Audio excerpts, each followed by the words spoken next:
이준석 대표께서도 30대 후반이신데 저희랑 꽤 많은 나이 차이가 나시거든요. 두 번 뛰도는.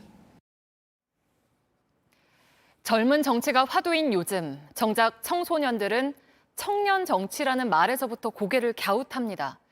이준석 대표와 비슷한 나이에 국가 수반들이 나오는 나라에선 10대 때부터 정치에 참여할 수 있게 하고 또 청년 정치인을 키우는데 우리는 아직 학생은 공부나 하라는 선입견에 먼저 부딪힌다는 겁니다. 17살 고등학생들의 이야기를 구스뉴스 이수진 기자가 들어봤습니다.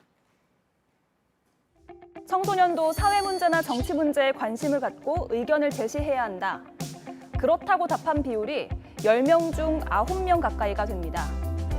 그러나 실제로 학생들이 정치 문제에 목소리를 내긴 쉽지 않습니다. 지난 4월 서울과 부산의 청소년 5천여 명은 재보선 모의투표에 참여했습니다. 모의투표에서 이들은 서울과 부산시장에는 여당 후보를, 차세대 리더로는 이준석 대표를 뽑았습니다. 투표권이 생기기 전 정치에 관심을 갖고 연습을 해보자는 취지였지만 어른들의 반응은 차가웠습니다. 왜 공부할 시간에 이런 거 하냐, 뭐 뒤에 누가 있냐, 뭐 어떤 단체랑 뭐 같이 하고 있냐, 뭐 이런 말들이. 청소년들이 아무리 뭐 SNS에 글을 올리고 자기네들끼리 얘기를 해도 어른들은 들어주지 않거든요.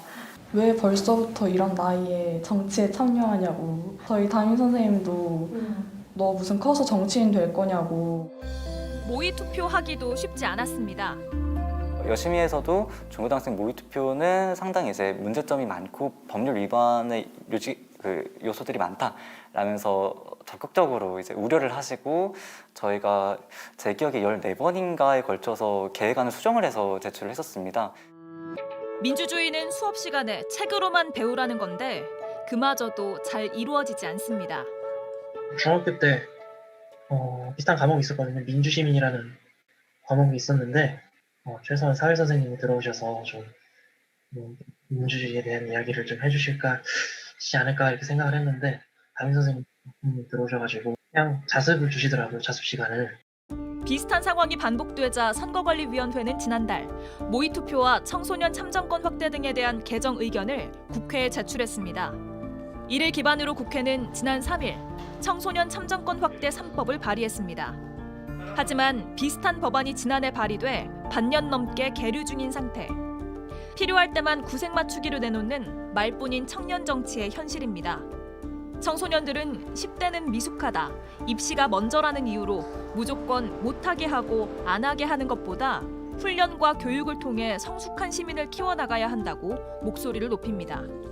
정치에 관심을 가져야겠다라고 다짐을 그렇게 한다고 해서 갑자기 막 정치를 보는 눈이 달라지거나 이러진 않거든요. 그런 건 대학 가서 해 이렇게 얘기를 하지만 정말로 그 대학 가고 성인이 됐을 때 정말로 그 정치에 관심을 가질까? JTBC 이수진입니다.